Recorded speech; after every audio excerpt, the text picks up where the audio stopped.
한 신학교 교수님이 강의를 하러 지하철을 타고 강의를 하러 가신 적이 있습니다. 지하철을 타니까는 한 허름한 옷을 입으신 한 노인 한 분이 자리에 앉으셔서 성경책을 보고 계신 거예요. 열심히 성경책을 보고 계시는데, 그래서 그 옆에 가서 이렇게 앉았습니다. 그리고 성경책 어디를 보나 이렇게 보니까 요한계시록을 계속 읽고 있는데 참 열심히 이렇게 읽고 계신 거예요. 한참을 가다가 그 교수님이 그 할아버지에게 물어봤어요. 요한계시록이 내용을 좀 아시겠습니까? 그렇게 물어보니까 이 할아버지께서 아미요, 알다마다요. 내용이 어떤 내용이시던가요? 이렇게 물어보니까 예수님께서 승리하셨다는 얘기죠. 여러분들은 요한계시록이 무슨 내용이라고 생각하십니까? 요한계시록은 예수님께서 승리하셨다는 내용이에요. 그래서 예수님을 믿는 성도들도 승리할 것이다. 그 메시지가 요한계시록의 핵심 메시지예요.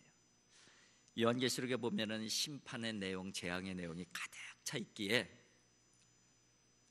심판이 강조되어지고 재앙이 강조되어지는 그런 메시지들이 많이 있지만은, 그러나 그 안에 담겨져 있는 핵심 메시지는 예수 승리예요.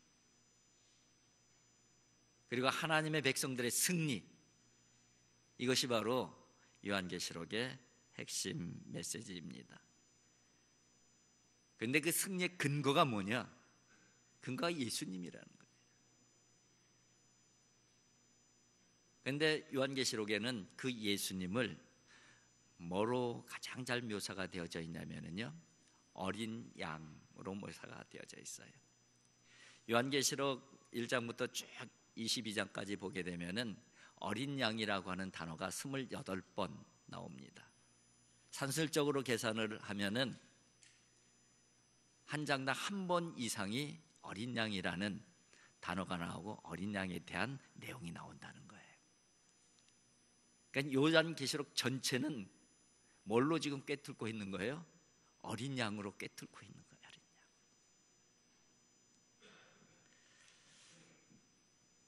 이미 말씀을 드린 대로 6장부터 16장까지는 재앙에 대한 내용입니다. 큰 세 줄기의 재앙이라고 말씀을 드렸죠. 첫 번째는 7 인의 재앙, 두 번째는 7 나팔의 재앙, 세 번째는 7 대접의 재앙. 그것이 바로 6장부터 16장까지의 내용이에요. 그런데 첫 번째 재앙인 7 인 재앙이 6장부터 시작이 되어지는데, 그 5장은 서론격이 되어지는 것이죠. 근데 그 5장의 내용이 어떤 내용인지 기억이 나십니까? 4장 5장은 보좌에 앉으신 하나님과, 그것이 바로 4장이고, 5장은 그 하나님의 손에 들려져 있는 두루마리를 인을 떼는 어린 양, 그 어린 양 역시 보좌에 앉은 어린 양이죠. 그래서 4장은 보좌에 앉으신 하나님을 찬양하는 내용이고, 5장은 보좌에 앉으신 어린 양을 찬양하는 내용이에요. 누가 찬양을 하고 있습니까? 네 생물로 표현되어져 있는 천사들이 찬양을 하고 있고, 24장로들이 어린 양을 찬양하는 내용,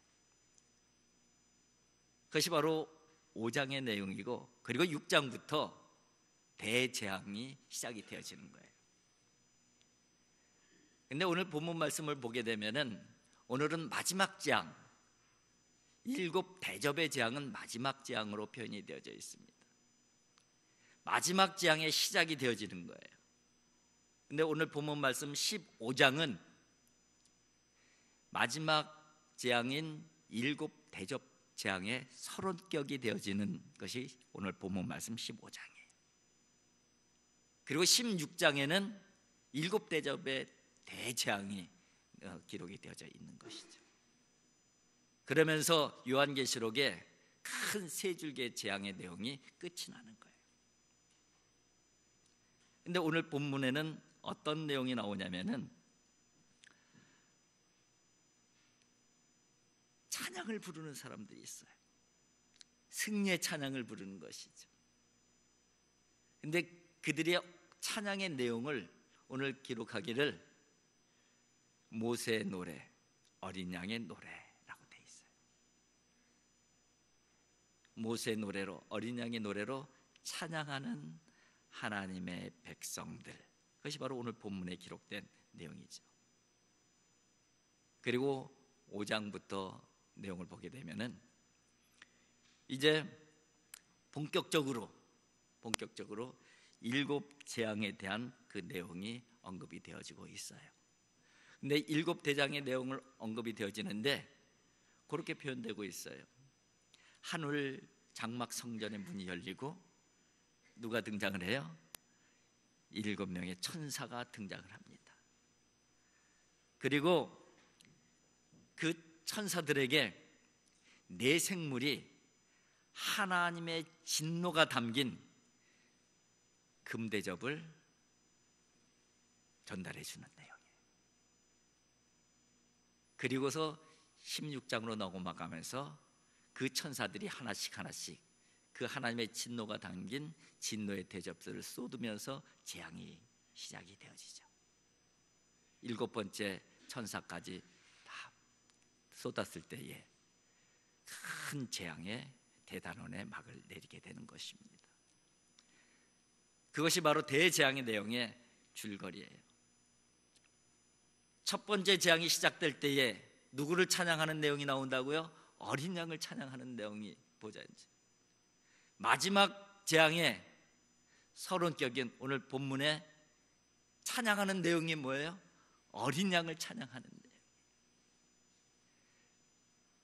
그러면서 어린 양이 쭉 연결이 되어지고 있는 거예요. 승리는 누구에게 있다? 어린 양 예수 그리스도에게 있다. 예수 그리스도는 승리자다. 예수를 믿는 성도들은 승리자다. 그것을 말씀을 하고 있는 것이죠. 이제 특별히 15장과 16장을 보게 되면은요, 두 가지 장면을 그릴 수가 있습니다. 하나의 장면은 이미 말씀을 드린 대로 짐승의 표를 받지 아니한 성도들, 그 모든 환난과 어려움들을 믿음으로 이겨낸 성도들이 찬양하는 내용이에요. 찬양하는. 근데 어디에서 찬양하냐면은 불이 섞여 있는 유리 바닷가에서 하나님의 검은고를 타면서 모세의 노래와 어린 양의 노래를 부르고 있다. 그렇게 기록이 되어져 있어요. 그런 장면을 하나 그릴 수가 있는 것이에요. 그리고 이제 7대접에 대한 그 재앙의 내용인데 7명의 천사들이 대접을 쏟을 때마다 이 땅에 엄청난 이 재앙들이 임하게 되는 그 내용이 언급이 되어 있어요. 하나의 그림은 찬양하는 어린 양을 찬양하는 그림이 그려지고, 하나의 내용은 하나님의 진노가 담긴 대접들이 쏟아지는 대재앙이 일어나는 그런 그림이 그려지는 것이죠. 그것이 바로 15장과 16장 이 두 장에서 뽑아낼 수 있는 그림인 것입니다. 그런데 오늘 찬양하는 사람들이 찬양하는 자리를 보게 되면은 특이하게 표현이 되어져 있잖아요. 그죠? 한번 같이 읽고 말씀을 드리겠습니다. 2절을 한번 같이 읽어보겠습니다. 2절입니다. 또 내가 보니 불이 섞인 유리바다 같은 것이 있고 짐승과 그의 우상과 그의 이름의 수를 이기고 벗어난 자들이 유리바닷가에 서서 하나님의 검거를 가지고, 불이 섞인 유리바다 같은 것이 있고, 거기에 불이 섞인 유리바다 같은 것이 딱 있다는 거예요. 그런데 짐승과 그의 우상과 그의 이름의 수를 이기고 벗어난 자들이 유리 바닷가에 서서 하나님의 검은고를 가지고 모세 노래를 하고 어린 양의 노래를 하고 있다는 거예요. 불이 섞인 유리바다, 불이 섞인 유리바다. 이 불이 섞인 유리바다는 뭐하고 그 연결이 되어지냐면은 구약의 한 사건과 연결이 되어집니다. 하나님께서는 이스라엘 백성들을 출애굽시키셨어요. 그리고 출애굽해서 광야로 나오는데 그들을 처음으로 가로막은 것이 뭐예요? 홍해바다잖아. 홍해바다. 정말 막막했죠. 뒤에서는 애굽의 군대들이 지금 다가오고 있고 앞에는 홍해바다가 막아서고 있어요. 사람들이 큰일 났다. 근데 하나님께서 어떻게 해결해 주셔요? 그 홍해바다를 갈라서 길을 내주셔요. 그리고 그 홍해바다를 건너서 다 건너니까 쫓아오던 애굽의 군대들이 쫓아오다가 그 홍해바다에 다 수장이 되어서 죽게 됩니다. 그리고 그 홍해바닷가에서 이스라엘 백성들이 모세 노래를 하는 거예요. 미디암의 노래를 하는 거예요. 그것이 바로 출애굽기 15장에 나오는 찬양의 내용입니다. 지금 불이 섞인 유리바닷가에서 찬양하는 그 성도들의 모습과 홍해를 건너서 구원받은 하나님의 출애굽한 백성들의 찬양의 내용과 같은 내용이라는 것이죠. 유사한 내용. 불이 섞인 유리바다, 불이 등장하고 바다는 물이 등장을 합니다. 물과 불이 동시에 있어요. 성경에서 물과 불은 심판이고 죽음을 상징합니다. 그렇다면은 불이 섞인 유리바다라는 하나님의 심판과 죽음이 함께 섞인 바다라는 그런 뜻으로 이해할 수가 있는 거예요. 그리고 홍해를 건넌 이스라엘 백성들에게 홍해는 한편으로는 심판의 바다이고 한편으로는 죽음의 바다예요. 이스라엘 백성들이 그냥 홍해에 빠져들면은 그 바다가 바로 죽음의 바다예요. 그리고 하나님께서 갈랐던 물을 덮으심으로 애굽의 군대를 다 수장시켰잖아요. 그것은 죽음이면서 동시에 하나님의 심판인 것이죠.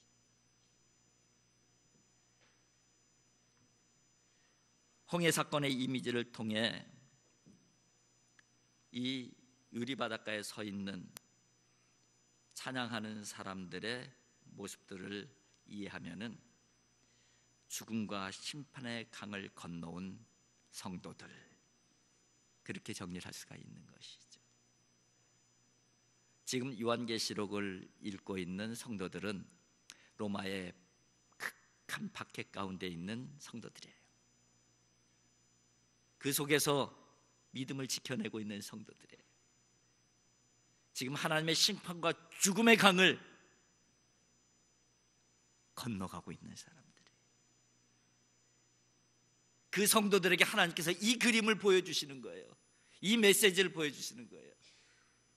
너희들이 불이 섞인 유리바다에서 나를 찬양하는 백성들이 되리라.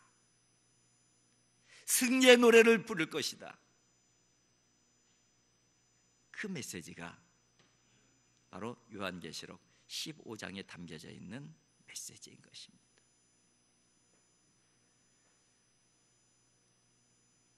유리바닷가에 노래하는 그 성도들의 노래 내용이 일부분이 기록이 되어져 있어요. 오늘 그 부분이 바로 3절과 4절의 내용이에요. 한번 3절 4절 같이 한번 읽겠습니다. 하나님의 종 모세의 노래, 어린 양의 노래를 불러 이르되 주 하나님 곧 전능하신 이시여 하시는 일이 크고 놀라우시도다. 만국의 왕이시여 주의 길이 의롭고 참되시도다. 주여 누가 주의 이름을 두려워하지 아니하며 영화롭게 하지 아니하오리까. 오직 주만 거룩하시니이다. 주의 의로우신 일이 나타났으니 만국이 와서 주께 경배하리이다 하더라. 아멘. 하나님은 우리에게 크고 놀라운 일을 행하셨습니다. 그 찬양의 내용이죠. 하나님은 의롭고 참되시고 거룩하십니다. 그 내용이 담겨져 있어요. 세상 모든 만국이 주께 와서 주를 경배하는 날이 속히 올 것입니다. 박해 가운데 있는 초대교회 성도들이 바로 이 믿음으로, 이 고백으로 믿음을 지켜내고, 그리고 그 어려운 환경 속에서 믿음의 승리를 향해서 한 걸음 한 걸음 걸어갔던 거예요.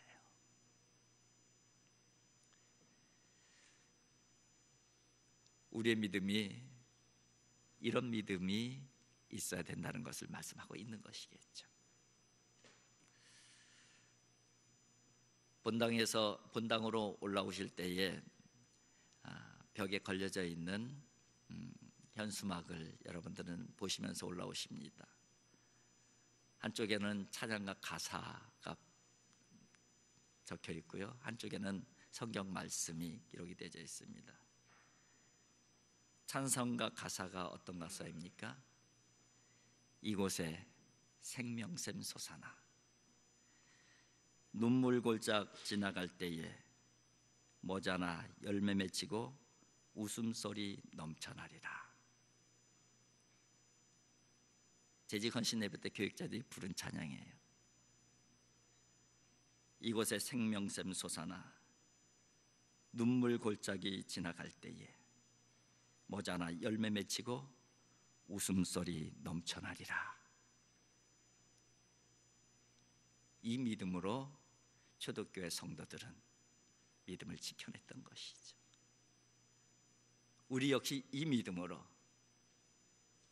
오늘의 삶의 자리 가운데 우리의 믿음을 지켜내면서 소망 가운데 승리하는 백성이 되기를 하나님께서 바라고 계시다는 거예요. 저와 여러분들이 그런 믿음의 사람들이 되어질 수 있기를 주님의 이름으로 축복을 드립니다. 어린 양의 노래를 부르는 사람들은 불이 섞인 유리바다를 건너온 사람들이에요. 어린 양의 노래를 부르는 사람들은 삶과 죽음의 바다를 지나온 사람들이에요. 그곳을 지나온 사람들만 진정한 노래를 부를 수가 있는 것이죠. 죽음의 바다 가운데서도 어린 양을 향한 그 믿음 변치 않고 견뎌낸 사람만이 부를 수 있는 노래가 바로 이 노래라는 거예요. 이들은 심판을 두려워하지 않습니다. 이들은 죽음도 두려워하지 않습니다. 더 이상 어떤 근심과 염려에 얽매이지도 않습니다. 왜냐하면 어린 양 예수께서 그들과 항상 함께 계심을 분명히 믿기 때문이에요. 바로 그분이 구원이심을 알기 때문이에요. 바로 그 어린 양은 절대 우리를 포기하지 아니하시는 하나님이시라는 것을 알기 때문에,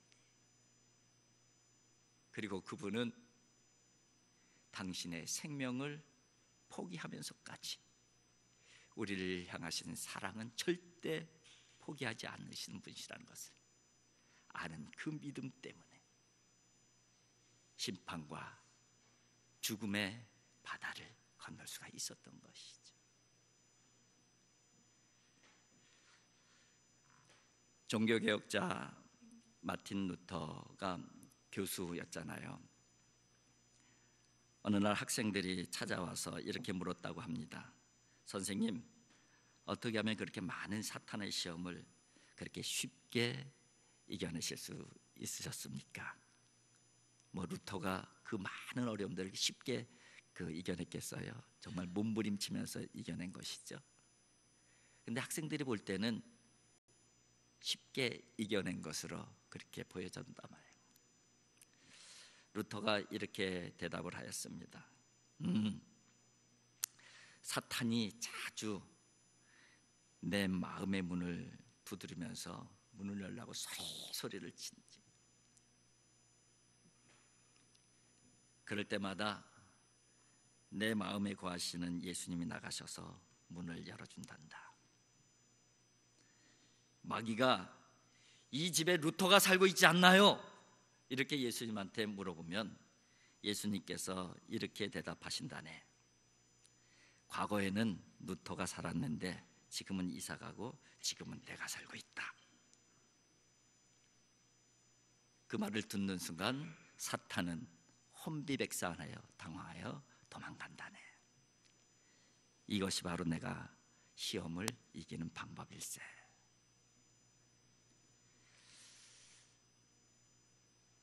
여러분, 누구에게나 뒤에서 애굽의 군대가 쫓아오는 것 같은 두려움이 있습니다. 누구에게나 홍해가 앞을 가로막는 막막함도 찾아올 때가 있어요.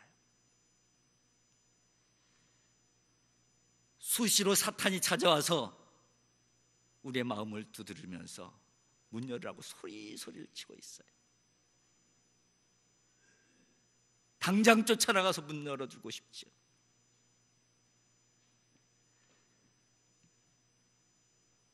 그런가 하면은 불 섞인 유리바다 같은 재앙을 통과해야 될 때도 있습니다.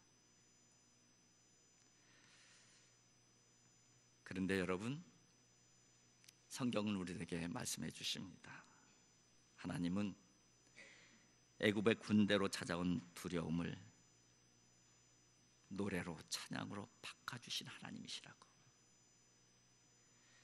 가로막힌 절망의 홍해 한가운데에서도 하나님께서 길을 열어주신 그런 하나님이시라고. 사탄이 내게 찾아와 문을 두드리며 소리치지만 언제든지 주님께서 먼저 나가셔서 막아주시고 또 막아주시는 하나님이시라고. 불 섞인 유리바다 같은 재앙이 설사 우리에 온다 할지라도 우리를 보호하시고 결국은 모세의 노래를 부르게 하시고 어린 양의 노래를 부르게 하시는 분이 하나님이시라고 그렇게 말씀하고 계셔요. 이것이 바로 요한계시록 15장의 내용이에요. 우리에게 주시는 말씀이에요. 내가 지킬 거야. 내가 반드시 승리의 노래를 부르게 할 거야. 그렇게 지금 이 순간에 저와 여러분들에게 하나님께서 말씀하십니다. 오늘도 이 하나님의 언약, 이 하나님의 보증, 이거 붙잡고 믿음의 발걸음을 옮겨갈 수 있길 바랍니다. 마지막으로 하나만 더 말씀을 드리면요, 이스라엘 백성들이 바벨론의 말바꾸에 철저하게 짓밟혔습니다. 그리고 수많은 사람들이 포로로 잡혀갔잖아요. 정말 절망적인 상황이에요. 사는 것이 고통이었습니다. 그런데 그 백성들에게 하나님께서 주시는 구원의 메시지가 있었어요. 그 구원의 메시지가 들려지는 사람들은 그 험난한 바벨론의 포로의 삶의 자리 가운데서도 찬양할 수 있었고 감사할 수 있었고 믿음을 지켜내고 견뎌낼 수 있었던 것이죠. 바로 그 바벨론에 살고 있는 하나님의 백성들에게 주신 이사야 선지자를 통해서 주신 하나님의 메시지를 마지막으로 들려드리면서 말씀을 마치고자 합니다. 이사야서 43장 2절과 3절입니다. 내가 물 가운데로 지날 때에 내가 너와 함께 할 것이라. 강을 건널 때에 물이 너를 침몰하지 못할 것이며 내가 불 가운데로 지날 때에 타지도 아니할 것이요 불꽃이 너를 사르지도 못하리니 대저 나는 여호와 내 하나님이여 이스라엘의 거룩한 이여 내 구원자임이라. 아멘. 이렇게 하나님은 하나님의 백성들을 보호하시고 지켜오셨습니다. 그 하나님께서 오늘 저와 여러분들을 지켜주실 거예요. 그 하나님께서 오늘도 내일도 주님 앞에 서는 그날까지 승리의 노래를 부르면서 걸어가게 해 주실 것입니다.